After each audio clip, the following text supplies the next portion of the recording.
पुण्यामध्ये केंद्रीय गृहमंत्री अमित शहा आणि केंद्रीय मंत्री नितीन गडकरी यांच्या हजेरीने भाजपने विधानसभेची तयारी सुरू केली आहे असं दिसून येते।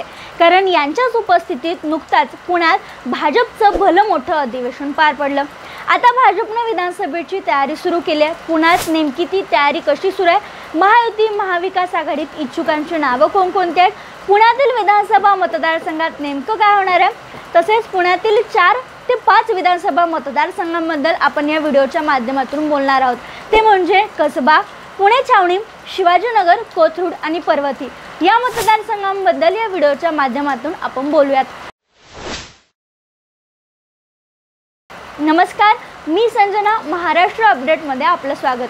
आता तसं पाहायला गेलं तर पुण्याची सत्ता ही आळीपाळीनं भाजप आणि राष्ट्रवादी या पक्षाकडेच होती।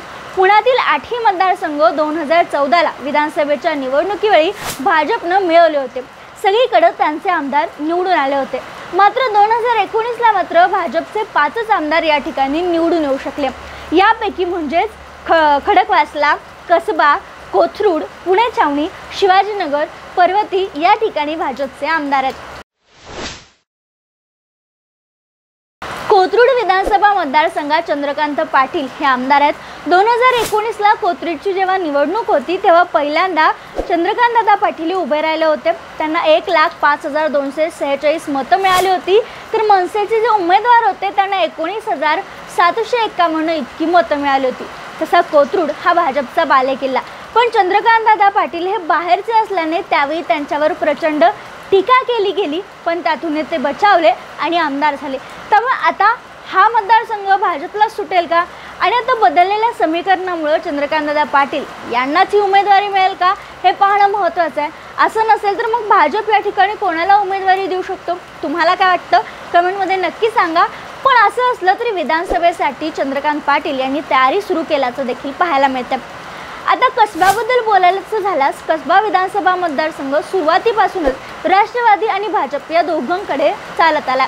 मात्र 1995 पासून ते 2019 पर्यंत सलग भाजपच या ठिकाणी म्हणजेच भाजपचेच आमदार या ठिकाणी होते। पण 2019ला मुक्ता टिळक यांचं निधन झालं आणि मग पोटनिवडणूक लागली आणि ही पोटनिवडणूक जबरदस्त गाजली आणि यावेळी काँग्रेसचे आमदार रवींद्र धंगेकर निवडून आले। आता रवींद्र धंगेकर हे लोकसभेसाठी उभे राहिले होते, मात्र त्यांना यश मिळालं नाही। विधानसभेसाठी महाविकास आघाडीकडून त्यांचं नाव फिक्स आहे असं म्हणलं जाते, पण महायुतीत मात्र पेच निर्माण होऊ शकतो। कारण धंगेकर यांच्या विरोधात उभे राहिलेले हेमंत रासने यांना उमेदवारी मिळेल अशी आस ते लावून बसलेत। शिवाय टिळक यांचे चिरंजीव कुणाल टिळक हे देखील स्पर्धेत आहेत। याशिवाय गिरीश बापट यांच्या स्नुषा देखील स्पर्धेत असल्याचं सांगितलं जाते, इच्छुक असल्याचं बोललं जाते। त्यामुळे आता भाजप हा तिढा कसा सोडवेल हे पाहणं महत्त्वाचं आहे।